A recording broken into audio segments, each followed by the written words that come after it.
We have here a 25 grams of coffee, a yarn, 5 pieces of Jubus color red, a measuring tape, 500 ml beaker, ruler, tape, and protractor.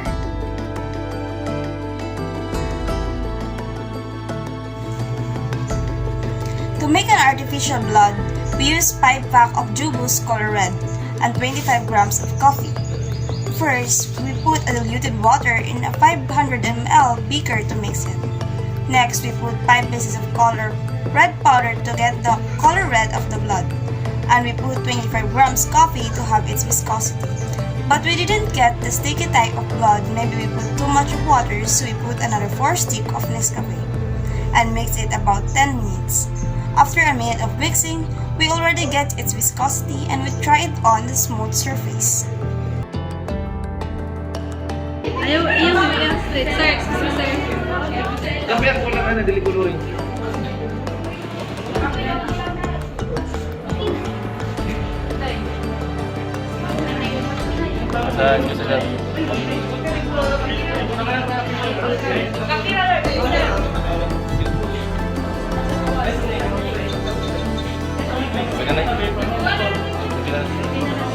Part 1. Passive blood stains are those that result from free-falling drops or a volume of blood affected by gravity, air, resistance, and the surface it lands on.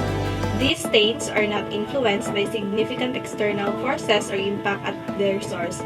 Distinguishing them from spatter groups, passive blood stains include droplets, trails, and pool commonly encountered at blood sheet events.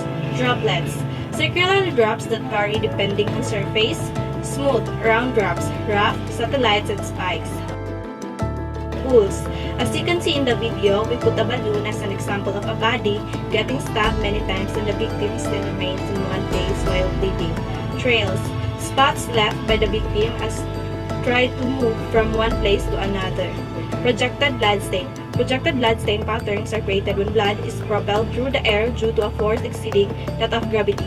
These patterns can result from various actions like gunshot injuries, expirated blood from the respiratory system, or blood projected by rapid movement. Medium velocity. Size of droplets 1 to 4 mm. Velocity of blood 5 to 25 feet per second. Example of injury: beating, stabbing, blunt force trauma. High velocity. Size of droplets less than 1 mm.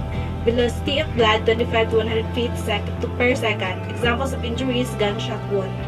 Transfer contact blood stains.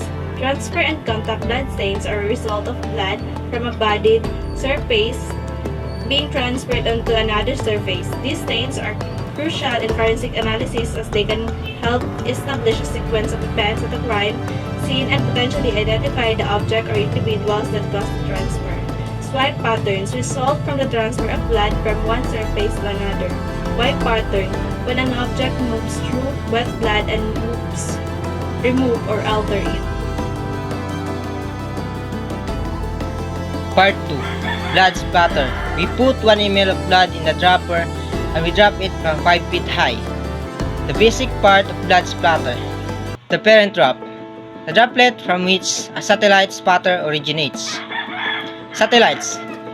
It is the small drops of blood that break off from the parent spatter when the blood droplets hits a surface. The spines. Pointed edges of a stain that radiate out. It helps determine the directions from which the blood traveled. Part 3. Blood spatter on different surface. With a height of 5 feet, we drop the alleged blood 1 ml to the floor with the following parameters. To the rough surface, when we drop blood, it creates a blood spatters on a rough surface. It creates irregular shape stains with rough or jagged edges. On the smooth surface, we use a jealousy glass. When we drop the 1 ml blood, it forms a near-perfect spherical shape due to cohesive forces acting like an outer skin, maintaining the spherical shape until it impacts the surface. Clothing. When we drop a 1 ml blood on the clothes, the fabric slowly absorbs the blood. Blood spatter on clothes surfaces can provide valuable insights into crime scenes and forensic investigations.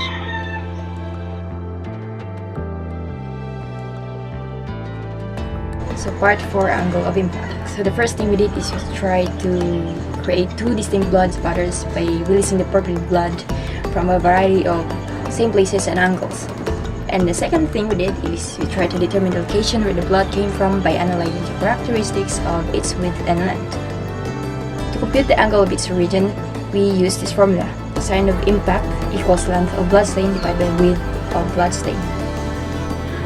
Part 5. We spatter a blood of the surface of the floor and we use 20 string to connect the point on the surface where the blood spattered. This demonstrates the angle of impact and converge on the point of origin. To get the area or point of convergence, we draw a directionally line through 20 bloodstains and extend them until they met. We extend the area of convergence up in 3D so that we get the axis of origin. We solve the 20 bloodstain and calculate the angle of impact. To determine where the point of origin is along the axis of origin, we use the protractor to pull the strings out to the appropriate angle and attach them to secure surface. What is the importance of point of convergence? In blood splatter analysis, the point of convergence plays a critical role in assisting investigators in reconstructing the events at the crime scene by identifying the source of the blood droplets.